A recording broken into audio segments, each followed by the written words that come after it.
Here's Eduardo's interview debrief here.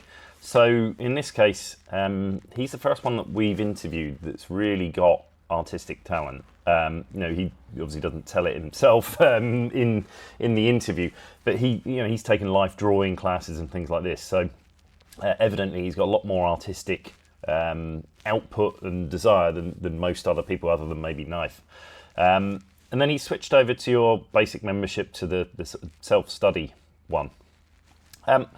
As we go through this, I think if you look at this, there's quite a lot of consistency, I think, now between some of the members of our interview panel.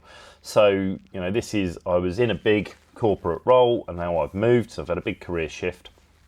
I like this is fun. Art is something that's important to me.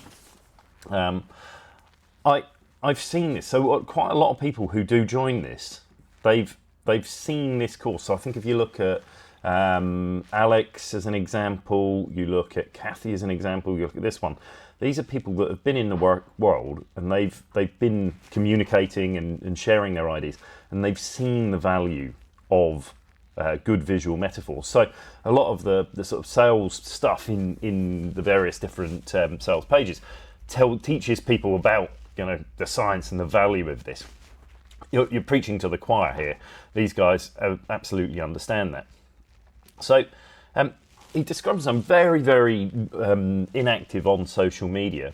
And when we go back to your messaging, about the power of the engagement or whatever it might be, I think it's slightly important, but maybe for this group, slightly different. So what happens here is he sees PJ and he sees yourself and he sees you communicating ideas that are not dissimilar to the type of ideas that he would use in his own work. And this triggers a thought in his head of, hey, maybe I can merge my hobby with my work and I can create something that's going to be better. It's going to be clearer, it's going to help me communicate more clearly. And more importantly, it helps me sit and think. So I've got these ideas, I'm now trying to put them out in the world. So much like Kathy trying to put it in a book, the process of taking a concept or an idea and turning into a visual seems to be beneficial to this group of people to help them distill it, to refine it, and to make it better. In this case, because he had good art skills himself, I think he described him sort of jotting down cartoon images and still life, things like this.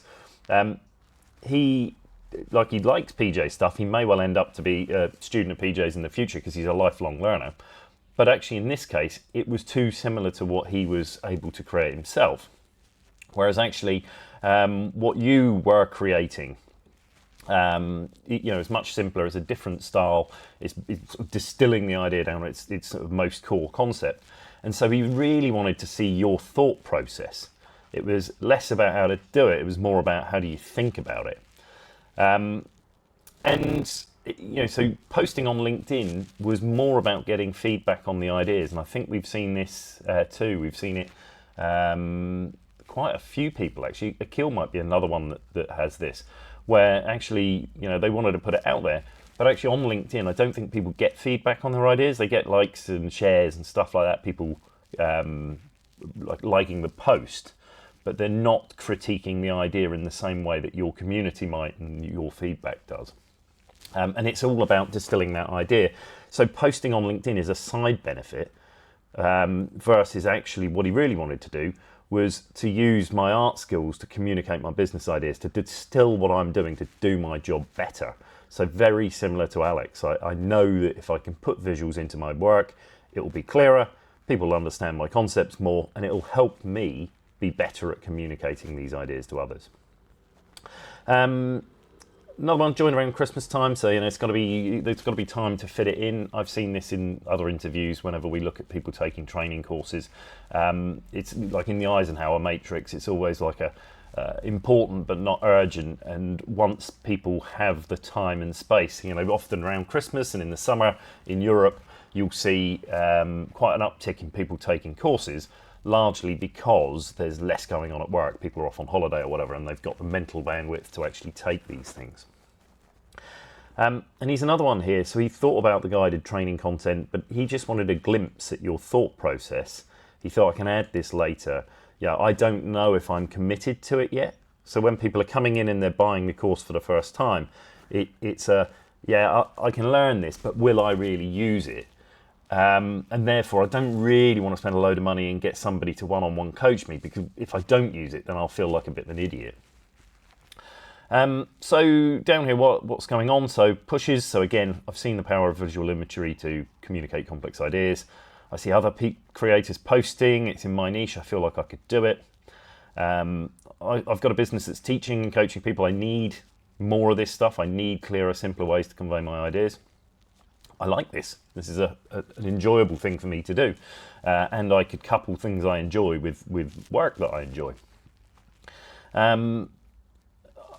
In this case, I've started seeing traction, so he's posting like others. Some people just start trying to do this themselves. I suspect I was much the same. I had read back of a napkin, which I think is the same with him. And so people try it, they see traction with it, and then they think, well, why don't I get better at it? Another lifelong learner in the group. Some people are just like this. Somebody else has encouraged me, push your content out there. This is another one that's very similar, I think, to Kathy. So he talks about belief in quality of life comes from the quality of the questions we can ask ourselves. And these visual ideas trigger a better question. A lot of people are seeing the emotional resonance an idea has to make them stop and think. And in this case, where he's an educator, he believes in learning, the ability to get people to stop and think seems to be a really important outcome. And I think this might be, I don't know whether we'll see one or many groups with this, because others like Aditi and Tammy even, just want to stop the scroll. But yeah, there's definitely a long theme in here about that. And then again, time to fit it in. Quite a lot of pulls in this one here, so I want to process and simplify my own ideas. So again, this is more about the work. The output of this is going to go into my professional work, not necessarily into LinkedIn. I'll post it on LinkedIn as a side benefit. The thought process is all about that. How do you do what you do? How do you think? And you seem to have a different way of doing this, so therefore I want to learn a different approach to my own, build complementary skills. Combine art I enjoy with the business I run. I wanted to have his own voice and his own style and visual identity. Again, another person trying to push myself. I want to create and process more. Same as Kathy.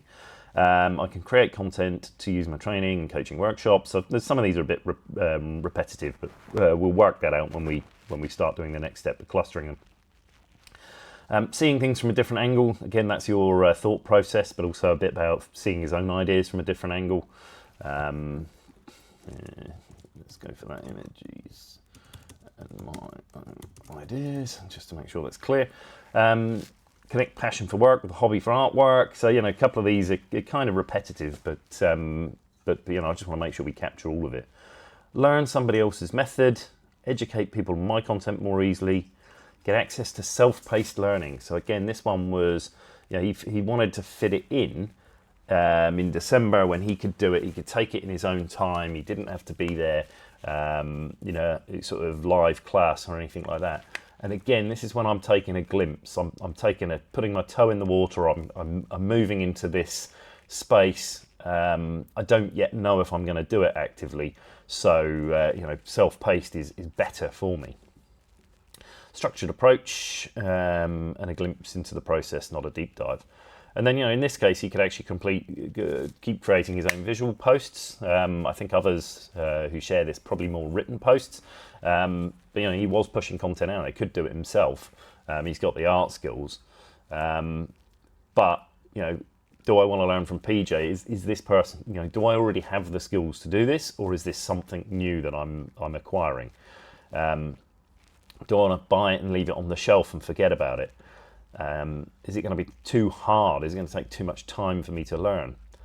Am I committed to it? Is this something I'm just going to dabble or dip in the water? And I'm just embarking on the journey. Do I really need a one-on-one coach?